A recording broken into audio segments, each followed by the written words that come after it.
This is your daily news brief, and today we're doing a deep dive into a pretty massive stack of headlines from today, July 10th, 2026. Yeah, and it is a fascinating mix today, It honestly. really is. I mean, right now, India is simultaneously inviting Chinese tech giants in through the front door while aggressively partnering with Australia to lock China out of the region. Right, it's a massive geopolitical contradiction happening in real time. Exactly. On one side, we have this absolute vision of the future. Billions of dollars moving around to build supersized digital infrastructure. But then if you look down at the street level, it's a totally different story. People are What? just trying to navigate massive puddles, dodging traffic, and standing in the rain protesting for fair exams. Yeah, and just hoping the cost of their daily commute hasn't gone up again. The contrast is wild. That tension is exactly what makes today's global economy so complex. I mean, it is the grand, sweeping macroeconomic architecture completely colliding with the realities on the pavement. You have policies being drafted in high-rises that directly dictate the friction of everyday life. Which brings us to our mission today for you, the listener. We want to connect the dots between India's sweeping global economic ambitions and the everyday realities on the ground. And we are looking at a huge spectrum of sources today. We're spanning massive tech investments, intense political shifts, and even some critical warnings about our long-term human health. Okay, let's unpack this, starting with the sheer amount of power a digital nation requires and, well, the geopolitical chess game required to get it. And we're talking about power in the most literal sense here. The energy requirements for modern digital infrastructure are just staggering. They really are. Which is exactly why the recent diplomatic maneuvers between India and Australia are so critical. Our sources detail a major agreement enabling the export of Australian uranium to India, Yeah. specifically for its nuclear energy sector. The scale of this ambition is wild. I mean, India is aiming for 100 gigawatts of nuclear energy capacity by 2047. Yeah, it's a massive target. But what is really interesting is the mutual strategic need driving this whole thing. India desperately needs the raw materials, and Australia obviously has vast uranium reserves. Right, but Australia is also actively looking to reduce its heavy reliance on China as its primary trading partner. Exactly. It is a highly strategic marriage of convenience. Australian Prime Minister Anthony Albanese even called Prime Minister Narendra Modi a living bridge between the two nations. The subtext there is that Australia views India as a safe, stable growth option in a volatile region. And, the money is following that exact rhetoric. Oh, for sure. Australian Super, which is their largest pension fund, just announced an additional 500 million Australian dollars investment in India's National Investment and Infrastructure Fund. But the underlying mechanism here is the energy transition. Prime Minister Modi noted historic opportunities across renewables, green hydrogen, and nuclear energy. Because the reality is you simply cannot build the digital infrastructure of tomorrow on a power grid that still relies on the technology of yesterday. So true. Which brings us to the actual physical manifestation of that digital future. Gujarat has just released its first ever data center policy for 2026 to 2029. And the numbers here are almost difficult to comprehend. Yeah, they're huge. We're talking about an investment target of 6 lakh crore rupees and a planned creation of 7.5 gigawatts of data center capacity. To put that 7.5 gigawatts into perspective, India's current capacity across roughly 200 data centers is only about 2 to 3 gigawatts. Wait, so Gujarat alone wants to more than double the entire nation's current capacity? Yes. They want to make Dhalara the world's largest data center city. The state has actually already received proposals totaling 10 gigawatts of capacity. That's incredible. But the question is, why this sudden massive gold rush for data centers? It comes down to a massive structural imbalance in the global data economy. As the Science and Technology Secretary pointed out, India generates nearly 20% of the world's data. Right. But right now, it holds only 3% of global data center capacity. Wow, that's a huge gap. It is. With the rapid growth of artificial intelligence, cloud computing, quantum computing, the physical infrastructure just has to catch up. AI doesn't just live in the cloud, Yeah, it lives in massive server farms that generate incredible amounts of heat. Exactly. That requires advanced liquid cooling systems and, in some cases, dedicated desalination plants just to handle the high water needs. The new policy mandates that at least 51% of power consumption for these centers must come from green energy. Which circles right back to why that Australian uranium deal is the foundation of this whole plan. Absolutely. But, you can build all the data centers in the world, and they are essentially useless without the physical hardware in people's hands to generate that data. Right, the smartphones and laptops. Exactly. And this is where the geopolitics gets incredibly complex. The center just approved a joint venture between India's Dixon Technologies and China's Vivo Mobile to manufacture electronic devices and smartphones right here in India. What's fascinating here is the absolute pragmatism of this move. This was cleared under Press Note 3 of 2020. Let's remind the listener about Press Note 3. Sure. If we look at the mechanics of Press Note 3, it was originally introduced during the pandemic as a defensive firewall. It was meant to prevent opportunistic takeovers from countries sharing a land border with India. Right, and it was reinforced after the Galwan clash. It mandates strict prior clearance for these investments. Exactly. So, on one hand, we are shifting customs duty exemptions to boost domestic production of things like lithium-ion cells and display assemblies. But we are also approving Chinese joint ventures. It's a delicate balance. I'd say it's like upgrading the engine of a car while it's actively racing. It is like a corporate Trojan horse in reverse. We are letting the horse inside the walls, specifically to dismantle it and learn how to build our own horses. That is a very apt way to look at it. India is leveraging its massive market size to dictate the terms. Because Dixon gets the majority share, right? Yes. By approving a joint venture where Dixon owns 51% and Vivo owns 49%, India ensures that majority control and shareholding remain strictly with Indian entities. But they still get the tech. Exactly. They acquire the essential technological expertise, the supply chain knowledge, and the capital goods needed from Vivo to actually build out that domestic manufacturing ecosystem. It is a highly calibrated move. A calibrated move that looks brilliant from the macroeconomic high-rise. But let's take the elevator down to the street level. Let's do it. Because while the center is navigating billion-dollar tech transfers and nuclear deals, everyday citizens are facing a very different economic reality. The consumer reality is biting hard right now. It really is.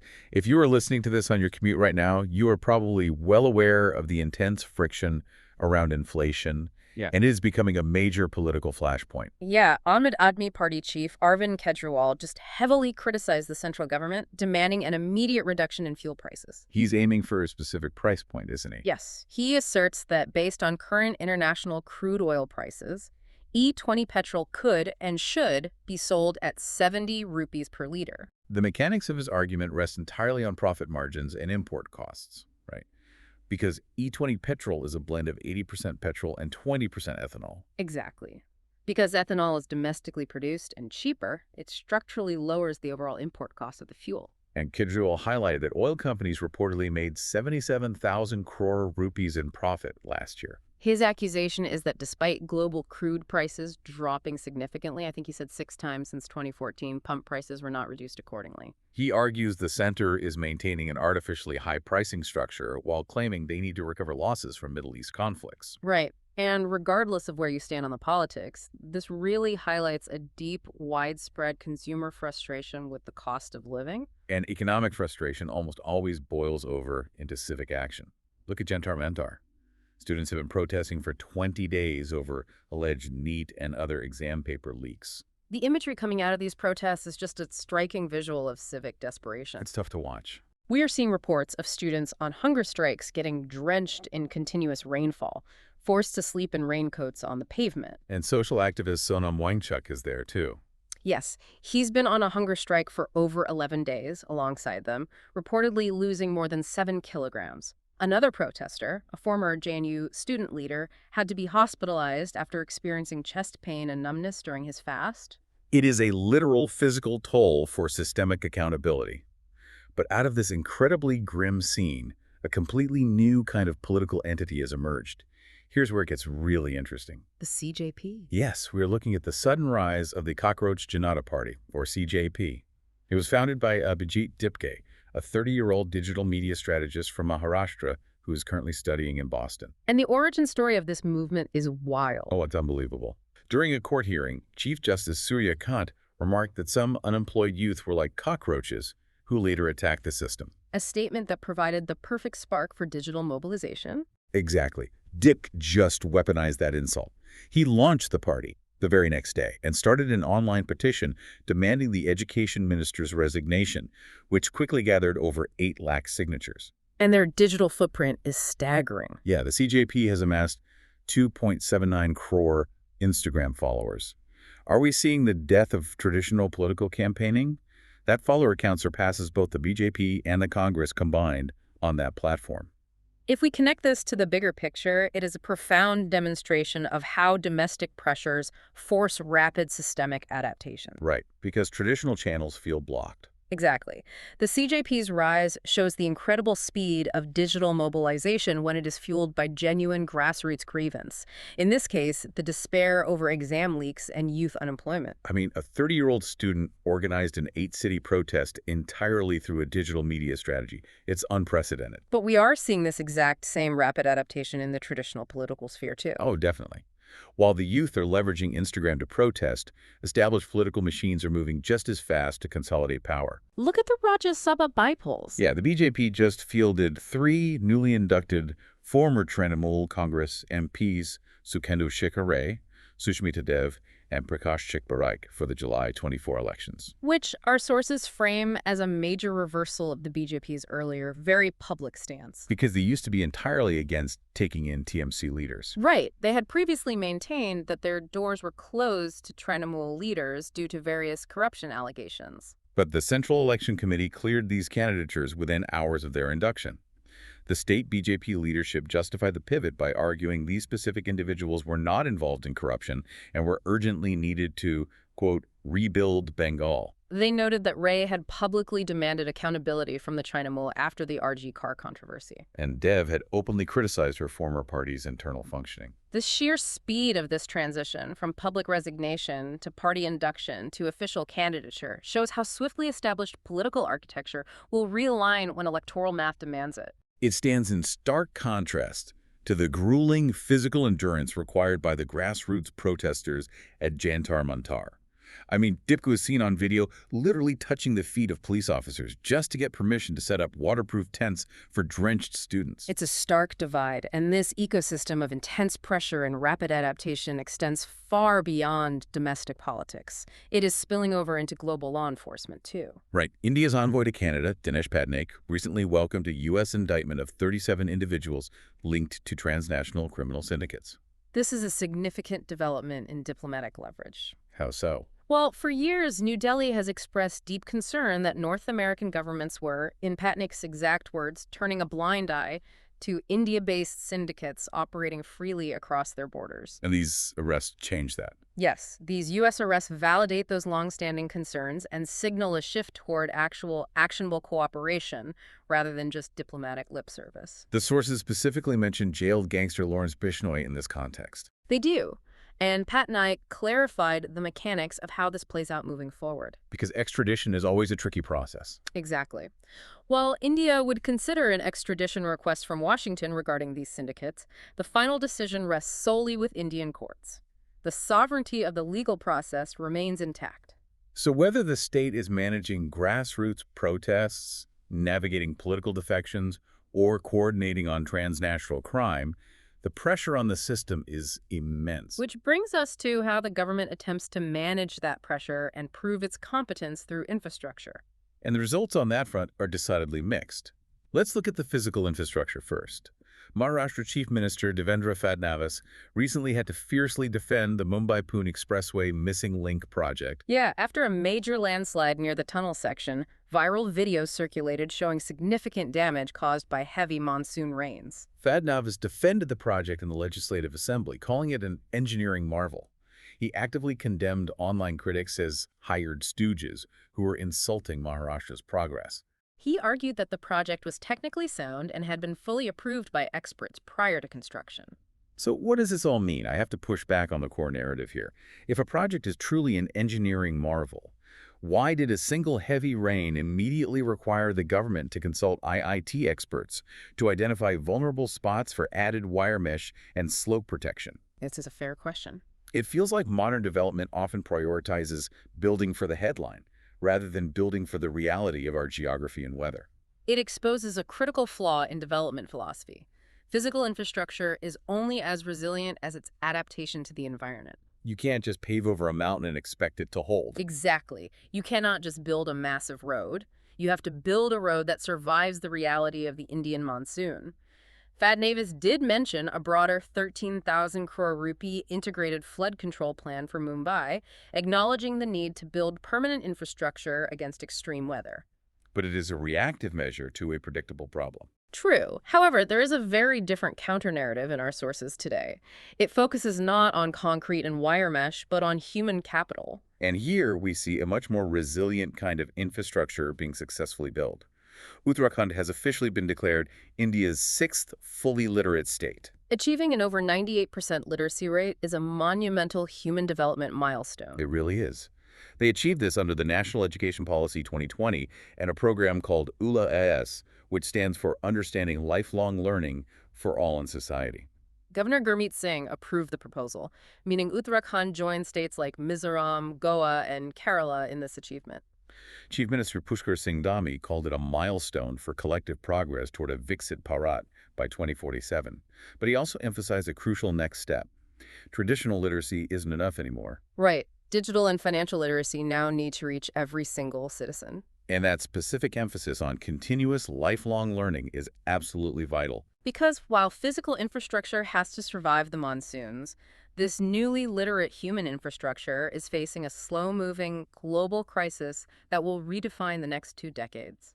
You're talking about the WHO report on cancer. Yes, the World Health Organization, alongside the International Agency for Research on Cancer, released a very stark warning about our demographic future. The numbers are grim. They are. Global cancer cases are currently at about 20.6 million annually. They project that by 2050, that number will nearly double to almost 35 million. Those numbers are terrifying on their own, but the sources point out that the real tragedy lies in the mechanics of inequity. Exactly. As developing nations improve their baseline health and people live longer, like the development boom we are seeing in Uttarakhand, they age into what used to be considered rich country problems. Like exponentially higher cancer rates. Right, but they do not have the infrastructure to handle it. The survival rates are completely skewed by geography and income. Give us an example of that gap. In high-income countries, 87% of women diagnosed with breast cancer survive for at least 5 years. In low-income nations, because of a lack of early diagnostics and treatment infrastructure, that number plummets to 42%. That is a staggering drop. And fewer than 1 in 3 countries even include comprehensive cancer care in their universal health coverage packages. This raises an important question. As we rightfully celebrate educational milestones and build 7.5 gigawatts of AI data centers, how do we physically prepare our populations for these incoming health challenges? The WHO is calling for urgent, people-centered action. Nearly 40% of these projected cases are linked to preventable risk factors. Like tobacco, alcohol, and physical inactivity. Exactly. The solution requires integrating complex care into universal health coverage and ensuring equitable access to medicines. Because right now, the availability of top priority life-saving drugs is as low as 9% in some lower-income countries. It is a demographic trap that our current infrastructure simply has not accounted for. It is a sobering reality check. Whether it is students fighting for fair exams in the rain, commuters dealing with stubborn inflation, or the looming health crises of 2050, the human element of our society is under immense, multifaceted strain. And managing that strain, navigating those transitions, is rarely a smooth process. We see systemic rebuilds happening in all arenas of life, and they almost always come with painful friction. We even see it on the cricket pitch. We really do. For the sports fans listening, the Indian men's cricket team is currently undergoing a painful structural transition of its own. England just crushed India by 9 wickets in the 4th T20I in Bristol. Yeah, chasing down a target of 159 with 37 balls to spare. It was rough. It was a ruthless display of tactical execution by England. Captain Harry Brook and Phil Salt put up an unbeaten 146-run stand. But the story here is really about how England's specific strategy dismantled India's technique. Right. India's batting faltered entirely against a very deliberate short ball and variation-heavy plan executed precisely by bowlers like Jofra Archer and Sam Curran. Despite a valiant, unbeaten 80 from India's new captain Shreyas Iyer, the middle order completely collapsed under that short ball pressure. And this marks India's 5th consecutive loss in men's T20Is. Which is actually the first such streak in their entire history. England executed their plans flawlessly, sealing their first ever bilateral T20I series win over India. It just goes to show, whether you are trying to build a 100-gigawatt nuclear grid or rebuild a world-class cricket team, growing pains are unavoidable. Because transitions require experience, incredible clarity of plans, and flawless execution to succeed. Which brings us to the end of today's deep dive. We have covered a staggering amount of ground today. We really have. From the geopolitical pragmatism of securing Australian uranium and Chinese tech investments through reverse Trojan horse joint ventures, all to power our supersized data centers. And we've contrasted that with the chaotic realities on the ground: youth standing in the rain for fair exams, rapid political realignments in the Rajya Sabha, the ongoing battle to build monsoon-proof physical infrastructure, and the long-term health warnings looming over the next 2 decades. It's a deeply complex ecosystem. Every single policy drafted in a boardroom or a diplomatic summit eventually cascades down, shaping the environment at the street level. And that leaves us with a final thought for you to mull over. Right. The news today highlights an intense race for data, power, and literacy. But as artificial intelligence scales up in those massive new 6 lakh crore rupee Gujarat data centers, and the newly literate citizens of Uttarakhand come online to join the digital economy. Will this massive influx of technology actually solve the systemic inequalities that those young, rain-drenched protesters at Jantar Mantar are fighting against? Or will it just create entirely new ones, accelerating the divide between those who control the algorithms and those who are governed by them? That is the defining question for the next era of development. We started by talking about that split-screen reality, the gleaming skyscrapers of our macroeconomic ambitions, rising high above the puddles and friction of the everyday street. The true test of India's future won't just be how high we can build those towers or how much data we can process, but whether we can finally fix the foundation they stand on. Thank you for joining us on this deep dive. We'll catch you next time.